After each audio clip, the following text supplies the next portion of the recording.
You're listening to On Shifting Ground from World Affairs and KQED. I'm Ray Suarez. As the war approaches 2 years in duration, a second winter of peril has set in for the Ukrainians, and millions will be celebrating the holidays as refugees, and there's no end in sight. On December 14th, Russian President Vladimir Putin said his war would continue, quote, until Russia has completed its objectives. For the Ukrainians still living under the shadow of their eastern neighbor, the Russian invasion of 2022 has inspired a lot of conversation within Ukraine about everyday ways to break free from Russia's iron grip. Journalist and former UN official Bohdan Nahaylo joins us now via Skype from Kyiv. Welcome to On Shifting Ground. It's a great pleasure to talk to you so far away. Well, this is approaching the second Christmas under attack, under bombardment from Russia. How does it feel different from last year? You know, to be honest, there's more of a sense of gloom, pessimism. The courage is there. The fortitude and the resilience is there. But 2 years into a war, when there are doubts about support for Ukraine, both in terms of the deadlock in Congress, in terms of the Prime Minister of Hungary blocking EU aid in Europe. It's a gloomy period. Ukraine needs those weapons. It's not asking for boots on the ground, let alone Santa Claus's boots. It's saying, just give us the tools to do the job with. It can't do it itself. It wasn't prepared for that war. And it is fighting a power that considers itself the second biggest military force in the world. So, you know, in Kyiv, to be very blunt, a heroic spirit, but it's more like darkest hours rather than finest hours. Finest hours, yes, heroism, but dark. Winter, cold, infrastructure being blown up, boys dying, lots of invalids and cripples on the streets, hurt by the war, millions of people still outside of the country because of becoming refugees. I have to travel from Western Europe to Kyiv. It takes ages because there are no flights, remember? So you have to take a train from Poland or from Romania or elsewhere. Lots of women with their children, old age people. It's not just the bombing and the killing. It's that side of the human tragedy, the total dislocation caused by Moscow and the current Tsar there. Well, it sounds like it's weighing very heavily as we approach the second anniversary of the invasion. One big difference, I understand, is that Christmas will arrive a little early this year for Ukrainians. It's part of a much larger story having to do with church politics and religious observance. Tell us about it. Why is Ukrainian Christmas now going to follow the Christian calendar used by Roman Catholics and other Christians around the world? Well, in a nutshell, not to bore your listeners, as you know, in history, there were two major calendars in the Christian world. There was the old Julian one that Julius Caesar introduced some 40 years before the birth of Christ. And much, much later in the 16th century or so, Pope Gregory decided that the old calendar was about 11 days off, not accurate, wanted to revise it, bring it up to speed. There was a lot of resistance. People didn't understand. We didn't have mass media and radio stations informing people. And of course, a lot of people panicked, thought that they were having days taken away from their lives, that their lives were being cut short. There were even riots in Britain. But eventually, most of the Western world accepted this new Gregorian calendar, and Christmas remained on, in terms of the new calendar, on the 25th of December. However, the old calendar was still stuck to by most of the Orthodox Christians in Eastern Europe, who got their Christianity not via Rome, but when the split occurred with Constantinople, with Byzantium, with the Greeks, from Byzantium, as did the Ukrainians in 988. So they stuck with the old calendar, especially as Russia and Ukraine had been under Russian cultural and religious dominance until quite recently. But even the Greeks, for example, and the Bulgarians and others, they changed their calendar early in the 20th century. So right now, especially as the war's been going on, and since Russia has been trying to revive its imperialistic attitude and trying to not grab, but re-grab territory, political decisions were made to distance ourselves from Moscow and to emphasize that we are part of the rest of Europe, that we, if you want, a European child that was kidnapped in history by our neighbor, communist system, the Tsarist system, etc. I mean, Putin these days is even still denying in the 21st century the existence of a Ukrainian nation and claiming that most of Ukraine is Russia, regardless of what the Ukrainians think.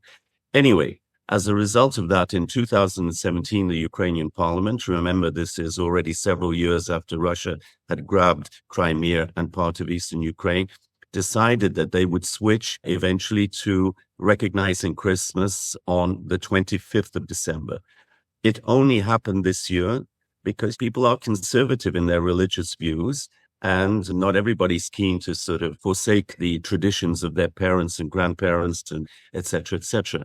But already this has taken hold. And during this last year, both the Orthodox loyal to Ukraine, the Ukrainian Orthodox Church, as opposed to those who are still under the sway and control of the Moscow Patriarchate, and the Ukrainian Greek Catholics, that's about a fifth of the population, mainly in Western Ukraine, they jointly decided that as of this year, Christmas will be celebrated on the 25th of December, not the 6th, 7th of January as before. And it's already happened because the big date for Christmas, symbolizing the coming of Christmas, was December 19th, St. Nicholas's Day, or Father Christmas Day, as in the West.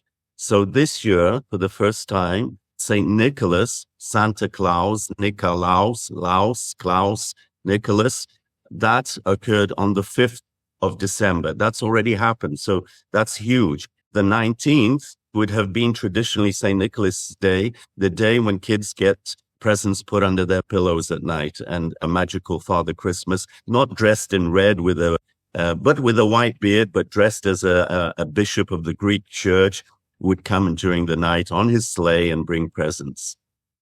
So, Bogdan, is this a small thing, or really just another opportunity for Ukrainians to sever those remaining cords that connect them to Moscow? It's a huge thing because, look, it's not just a political fight. It's not just about territory, sovereignty, independence, human rights, democracy.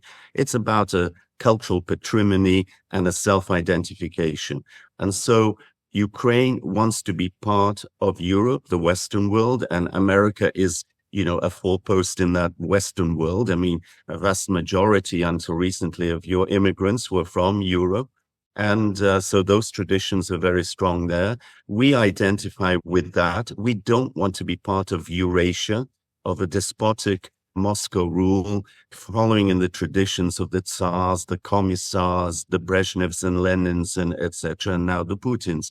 So yes, it's a huge break, but it was inevitable, and it has been precipitated by Russia itself. I guess things would have remained more or less the same had this aggression not occurred. And that part of the world would have said, okay, well, our traditions are different. We will celebrate on this day. You can celebrate in the West on that day. But now we're together.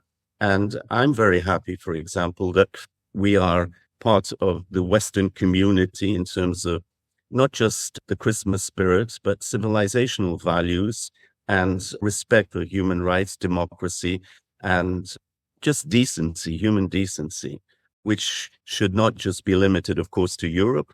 But if we start with ourselves, then we can be decent towards the rest of the world. I think a lot of people who aren't familiar with Orthodox tradition, who don't understand the existence of national churches and a patriarch in Constantinople and all that very deep history, might not realize the significance of a Ukrainian church becoming, in Orthodox speak, autocephalous, running its own show, in effect. Was this something that caused a lot of conversation, a lot of controversy in Ukraine, or seen as a natural outgrowth of what was happening on the ground? Autocephalous means with our own head, from the Greek. Cephalos is ancient Greek for head. Auto, our own. Look, the big split between Rome and Byzantium occurred early in the 11th century. They had their tensions, mainly political. Then it became a religious issue over fairly minor things. But really, it was a split into east-west, who controlled which territories. The Ukrainians at that time, the proto-Ukrainians in 988 and in the 11th century, they played it both ways. They accepted Christianity from Byzantium, but they kept their doors open to Rome. And for example, during the Cossack period, when there was an attempt by the Ukrainian Cossacks to reestablish a state based on their Kievan tradition, their first university, and indeed it was the first university outside of Greece, and Greece had fallen to the Turks already in 1453. In the early 17th century in Kyiv, the Kyiv Nahaylo Academy, long before Moscow or St. Petersburg, anything had of its sort, it was a proto-university, this academy, and it taught both in Greek and in Latin. It was open to the West. Our tradition has always been knowing that we are straddling two worlds, East and West, that we're a borderland. And hence, the Russian Patriarchate, Moscow Patriarchate, only seized control of the Ukrainian church in the late 1600s, in the 1680s. Until then, we had nothing to do with Moscow, right? Moscow had declared itself, after they got rid of the Tatars and Mongols, 300 years of Mongol Tatar, shall we say, dominance, they proclaimed themselves the Third Rome, because Rome had sort of was dismissed, Latin. Constantinople, as I said, had fallen, Byzantium in 1453, and now suddenly they saw themselves as the monopolists in maintaining the Orthodox faith. In the 20th century, in all the brief interludes when Ukraine wanted to renew its independence, the first thing it did, apart from political proclamations, was to restore the Orthodox Church or to strengthen the Catholic Church in Western Ukraine. So that tradition has been very strong. And it was also there very prominently in the late 1980s, early 1990s, when Ukraine regained its independence, when the Soviet Union collapsed. When churches split, when churches change their governance, there's often arguments about property and patrimony. Has a similar fight been set off in Ukraine, with some churches remaining aligned with Patriarch Kirill in Moscow and aligned with the Orthodox Church in Russia? Yes, obviously. Well, Kirill is regarded as a war criminal, a warmonger who blesses his troops going off to kill Ukrainians and to seize their property in churches. Look, the property issue, as you rightly point out, has been a major issue, not now simply, but already in the late 1980s, when Ukraine was reaffirming its desire to be independent. One of the first alarm bell ringers was the Moscow Patriarchate, because well over half of their profits were coming from parishes, mainly in Western Ukraine. Western Ukraine had been very strongly religious, Christian, but they had been Catholic, right? Greek Catholic, with their own right, not speaking Latin, if you want, Orthodox, but with loyalty to Rome. In 1946, one of the first things that the Soviets did when they recaptured this territory, it had been under Poland and Austria-Hungary before, was to ban the Ukrainian Catholic Church, drive it underground, and take over these parishes, which were very wealthy parishes, right? So even at the end of the Soviet period, the bulk of the profits and wealth that the Russian Orthodox Church had was coming from Ukraine. So it was not simply about religion. It was not even about politics. There was a lot of me, mine, give it back, let it not go, etc., etc. And that has been the case now also, as we've seen, the two gems of Ukrainian Christianity are the Kyiv cave monastery, the Lavra, right? The Russians dominated that even after Ukraine became independent, and have been very reluctant to leave it. They've been forced out, and They are being forced out, and the head of the Lavra is undergoing investigation for treason. And the other big Lavra in Western Ukraine, Kyiv, has just had its first service after 190 years in Ukrainian. I mean, where else would you see something like this? Can you imagine this happening in Ireland or in India or any countries that have been victims of imperial domination to have been as tolerant as the Ukrainians have been for so long? Is this all of a piece with other, let's say, assertions of Ukrainian nationhood, of Ukrainian distinctiveness? It's been widely reported that more Russian-speaking Ukrainians are learning the Ukrainian language, are dropping Russian in public. Can we understand this move to an earlier Christmas and an alignment with the Gregorian calendar as part of an overall reimagining or re-energizing of Ukrainian nationality? Reinvention, if you want, yes. Look, you're quite right. Your questions are very good. You've obviously done your research. You know what the hotspots are and the controversial ones. But language, Ukraine has always been split, well, at least in the last 100 years, into Ukrainian speakers and Russian speakers. Why? Because in 1933, 19th century, early 20th century, Ukrainian is banned as a language by the Russian Tsars. There's a resurgence in the early 20s. 1933, we have the Holodomor, the artificial famine, which kills anywhere between 4 to 7 million. Not Russian speakers, Ukrainian speakers in the villages, the backbone of the nation. Russian migrants and others are brought in to do the industrial work, etc. Of course, the cities are Russified. And Ukrainian is regarded as a peasant language, second rate, all things Russian predominate, etc. So even now, today, the sense of national identity is not limited to Ukrainian speakers. I would even hazard to say, I would dare to say, that the majority of our lads dying on the front in the East are Russian speakers, and many ethnic Russians who have become loyal Ukrainian patriots. Cities like Mariupol, which have been flattened, they were Russian-speaking predominantly. They didn't welcome the Russians when they're Russian. You didn't see films of people going out with bread and salt, as in World War II, and welcoming Russian liberators, the oppressed Russian-speaking masses. It's not happened. And this, again, shows the hollowness of the claims by Putin that the Ukrainians have been somehow trying to suppress Russian speakers, that they're all Nazis, and they're the worst thing that's ever happened since Hitler. For us, Putin is the worst thing that's happened since Hitler. And it is in many ways, with this treatment of us as Untermensch and as people to be exterminated, maybe not directly in labor camps or in concentration camps, but destruction of cities, culture, etc. It's a worrying and very alarming situation at Christmas time, and it should affect not just Ukrainians and their immediate neighbors, but make other people in the world think about what is actually happening in the 21st century. How can this be happening? During this conflict between branches of the Orthodox faith and the complicated struggle there, Ukraine has famously a Jewish president. Does he have to tread carefully as this plays out?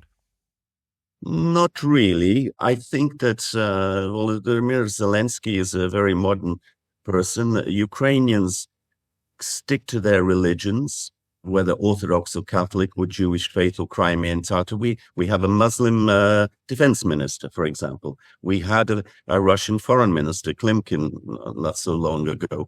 It's not cut and dry, black and white as Russia presents it. We are and have been developing into a political nation, not based on language, ethnicity, ethnographism of the 19th century. We are a modern, vibrant nation. And still in Kyiv, you will hear maybe 50, 60% of the people speaking Russian, but they're highly patriotic. And maybe we're becoming a kind of a Belgium, if you want. Look at the Irish. How many people speak Gaelic? But tell them that they're English and, W.B. Yeats and company. So let's not think in terms of the narratives that Russia imposes on us. Russian speaking, they're ours. It's not like that. We live in a modern world, fast changing, with AI upon us and other stuff. So let's think in modern terms and not sort of give in to Russian narratives about religion, language, the old 19th century stereotypes. You're listening to On Shifting Ground, produced by World Affairs in San Francisco. After the break, journalist Bohdan Nahaylo describes Christmas in Kyiv. If you missed any part of this episode or want to catch up on other international stories, download our podcast on Apple, Spotify, or wherever you get your podcasts.